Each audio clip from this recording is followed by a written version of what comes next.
Hello friends, welcome to my YouTube channel.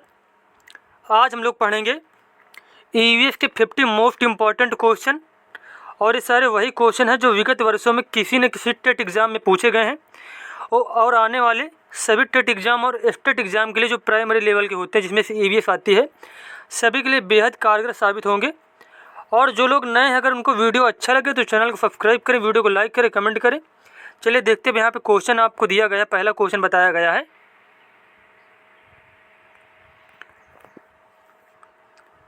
पहला प्रश्न यहाँ पे है, भारत का कौन सा राष्ट्रीय उद्यान हंगुल मृग के लिए जाना जाता है?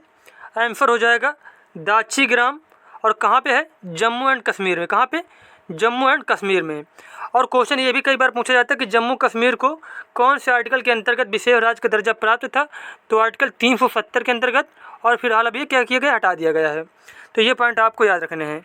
उसके बाद दूसरा प्रश्न हमारा है, राष्ट्रीय वन नीति के अनुसार कितने प्रतिशत भूभाग पर वन होना अनिवार्य है? तो इसकी बात की जाए तो राष्ट्रीय वन नीति के अनुसार 33% भाग जो है वनों से आच्छादित होना चाहिए। तो यहाँ पे हमारा सेकंड क्वेश्चन कंप्लीट हो गया। उसके बाद अगला प्रश्न, ग्रीन पीस क्या है? ग्रीन पीस क्या है? पर्यावरण योजना है। क्या? पर्यावरण योजना। उसके बाद चिपको आंदोलन के पीछे मुख्य उद्देश्य क्या है? तो चिपको आंदोलन की शुरुआत कहाँ से हुई थी? उत्तराखंड से हुई थी। उत्तराखंड से, ठीक है। चिपको आंदोलन की शुरुआत उत्तराखंड से हुई थी। किसने किया था? सुंदरलाल बहुगुणा ने। सुंदरलाल बहुगुणा ने शुरुआत की थी। कहाँ से? उत्तराखंड से। और इसका जो मेन उद्देश्य था तो वनों की सुरक्षा करना। वनों की सुरक्षा करना। जब लोग वनों को काटने जाते थे तो जो सुंदरलाल बहुगुणा थे तो क्या करते थे? पेड़ों से चिपक जाते थे और कहते थे पहले हमें काटो, उसके बाद ये पेड़ को आप पेड़ों को हम काटने देंगे। अगर पेड़ों को काटना है तो पहले मुझे काटना पड़ेगा। उसके बाद क्वेश्चन हमारा, देश का पारस्किक अनुसंधान एवं प्रशिक्षण केंद्र कहाँ स्थित है? बंगलौर, कर्नाटका में। भारत का पर्यावरण शिक्षण केंद्र कहाँ स्थित है? अहमदाबाद, गुजरात में। इंदिरा गांधी वानिकी अकादमी कहाँ स्थित है? देहरादून में। और विश्व वानिकी दिवस कब मनाया जाता है? 21 मार्च को। 21 मार्च को। जैसे कि कुछ इम्पॉर्टेंट है, 5 जून को विश्व पर्यावरण दिवस मनाया जाता है, बहुत ज़्यादा पूछा जाता है। 21 मार्च को वानिकी दिवस हो गया जैसे कि। उसके बाद 16 सितंबर को मनाया जाता है ओजोन दिवस, ये भी बहुत ज़्यादा पूछा जाता है। तो जो पर्यावरण से रिलेटेड है तो वो हमें दिवस याद रखने हैं। उसके बाद प्रश्न है, भारतीय वन सर्वेक्षण का मुख्यालय कहाँ स्थित है? देहरादून में। भारतीय वन प्रबंधन संस्थान कहाँ है? भोपाल में। अब देखो, अगर बात की जाए वन सर्वेक्षण का लिखा मिले तब इसका मुख्यालय होगा देहरादून में, और वन प्रबंधन की बात की जाए तो इसका मुख्यालय कहाँ पे है? भोपाल में। भारत में सबसे अधिक वन किस प्रदेश में है? तो मध्य प्रदेश में। कहाँ पे? मध्य प्रदेश में। उसके बाद अगला प्रश्न है, पौधे अपनी खाद्य निर्माण प्रक्रिया में कार्बन डाइऑक्साइड गैस वायुमंडल से लेते हैं और बदले में जीवधारुओं को सांस लेने के लिए मुक्त करते हैं। कौन सी गैस? Oxygen gas. Oxygen gas. और कितनी परसेंट है वायुमंडल में? तो 21% ऑक्सीजन है। ये आपको याद रखना है। और इसके बाद नेक्स्ट क्वेश्चन है, carbon dioxide, sulphur dioxide, carbon monoxide द्वारा कौन सा प्रदूषण होगा? तो आंसर हो जाएगा वायु प्रदूषण। कौन सा प्रदूषण? वायु प्रदूषण। और एक क्वेश्चन ये बहुत पूछा जाता है कि ओजोन परत में जो है छिद्र हो रहा है तो कौन सी गैस के कारण? तो कार्बन मोनोऑक्साइड के कारण, सॉरी CFC के कारण, क्लोरोफ्लोरोकार्बन के कारण। क्लोरोफ्लोरोकार्बन के कारण, कार्बन मोनोऑक्साइड नहीं होगा, क्लोरोफ्लोरोकार्बन के कारण हो रहा है। और ये गैस कहाँ पे पाई जाती है? CFC। ये जो रेफ्रिजरेटर होते हैं घरों में, जो फ्रिज यूज़ की जाती है, इसमें से CFC पाई जाती है। अगला प्रश्न है बायोकेमिकल ऑक्सीजन डिमांड परीक्षण BOD जिसको कहते हैं किसके लिए किया जाता है? तो जल प्रदूषण मापने के लिए किया जाता है।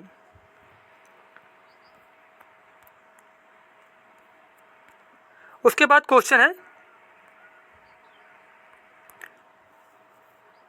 अगला प्रश्न है पराक्सी एसिटिल नाइट्रेट क्या है? एक प्रकार का वायु प्रदूषक है। राष्ट्रीय पर्यावरण अनुसंधान केंद्र कहाँ स्थित है? नागपुर, महाराष्ट्र में।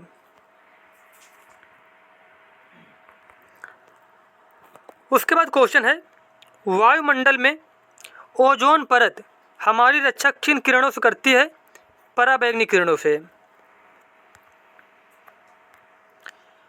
वायुमंडल में कौन सी गैस सर्वाधिक पाई जाती है? नाइट्रोजन पाई जाती है 71% और फिर उसके बाद ऑक्सीजन पाई जाती है 21%।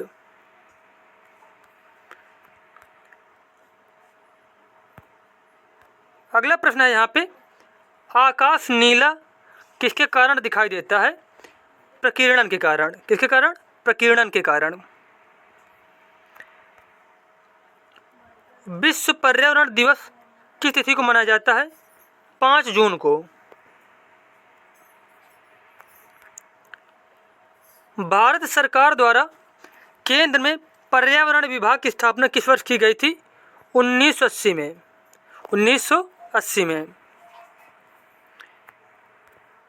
अगला क्वेश्चन है संयुक्त राष्ट्र पर्यावरण कार्यक्रम का मुख्यालय कहाँ पे है? नैरोबी, केन्या में। और UNEP का फुल फॉर्म होता है यूनाइटेड नेशन एनवायरनमेंट प्रोग्राम। उसके बाद प्रश्न है यहाँ पे फोटोकॉपी मशीन में कौन सी गैस उत्पादित होती है? फोटोकॉपी मशीन में कौन सी गैस उत्पादित होती है? Ozone gas. विश्व वन्य जीव कोष द्वारा प्रतीक के रूप में किस पशु को लिया गया है? पांडा को। और कहाँ पे पाया जाता है? ये पाया जाता है चीन में। कहाँ पे? चीन में। नेक्स्ट क्वेश्चन है भारत का कौन सा राज्य टाइगर राज्य के रूप में जाना जाता है? मध्य प्रदेश। अगला प्रश्न वन महोत्सव किसने प्रारंभ किया था? KM मुंशी ने प्रारंभ किया था। और वन महोत्सव मनाया का जाता है तो जुलाई के पहले सप्ताह में मनाया जाता है जो वन महोत्सव होता है। नेक्स्ट क्वेश्चन है झारखंड का जादूगोड़ा किस लिए प्रसिद्ध है? यूरेनियम के उत्पादन के लिए। किसके लिए? यूरेनियम के उत्पादन के लिए। भारत का पहला तेल शोधक कारखाना स्थापित किया गया था डिगबोई। और ये कहाँ पे है? असम में। और कब स्थापित किया गया था? 1901 में किया गया था।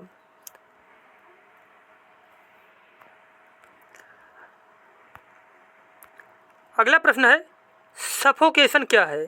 सफोकेशन का मतलब होता है ऑक्सीजन की कमी का जीवों पर प्रभाव।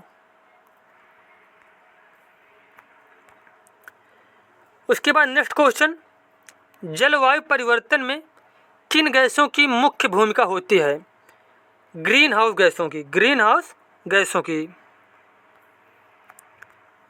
उसके बाद प्रश्न है सर्वाधिक ओजोन क्षयकारी गैस कौन सी है?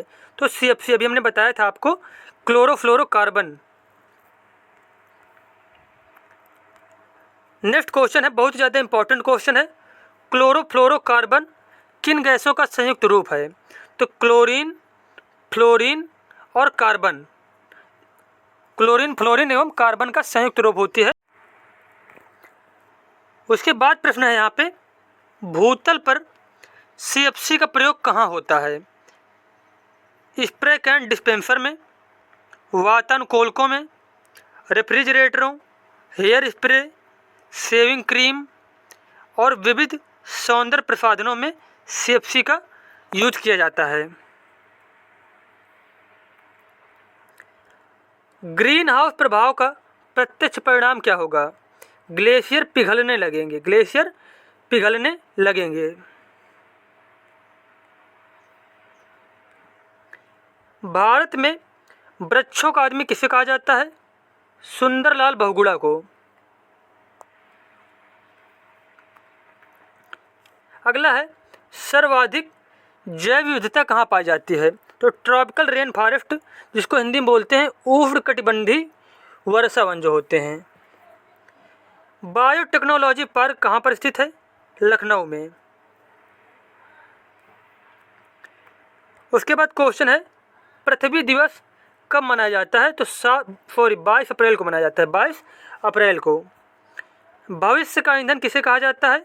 हाइड्रोजन को कहा जाता है। अगला प्रश्न है यहाँ पे, पर्यावरण का रक्षा कवच किसे कहा जाता है? पर्यावरण का रक्षा कवच कहा जाता है ओजोन परत को। किसको? ओजोन परत को। नेक्स्ट क्वेश्चन है रेड डाटा बुक का संबंध किससे है? रेड डाटा बुक का संबंध है विलुप्त के संकट से ग्रस्त जीव। जो जीव विलुप्त होने वाले होते हैं तो उन्हीं को रेड डाटा बुक में शामिल किया जाता है। अगला प्रश्न है environment education for kids USA में कहाँ पर स्थित है? तो विस्कॉसिन में। सीएनजी का पूर्ण रूप क्या है? Compressed natural gas. जैसे कि एलपीजी का होता है लिक्विड पेट्रोलियम गैस, वैसे सीएनजी का होता है कंप्रेस्ड नेचुरल गैस। ध्वनि प्रदूषण कितने डेसिमल से माना जाता है? तो 65 डेसिमल से ऊपर जो है जब वॉल्यूम हो जाता है तो उसे मतलब शामिल किया जाएगा ध्वनि प्रदूषण के अंतर्गत। उसके बाद क्वेश्चन है जल प्रदूषण को मापने के लिए कौन सा परीक्षण किया जाता है? बायोकेमिकल ऑक्सीजन डिमांड, जिसको बीओडी कहते हैं। अगला क्वेश्चन है ताजमहल के पीले पड़ने तथा उसके क्षरण होने के मुख्य कारण क्या है? अम्लीय वर्षा। क्या है? अम्लीय वर्षा। उसके बाद प्रश्न है भारत का पहला तेल शोधक कारखाना असम डिगबोई 1901 में। डिगबोई एक जगह है असम में, वहीं 1901 में पहला तेल शोधक कारखाना स्थापित किया गया था।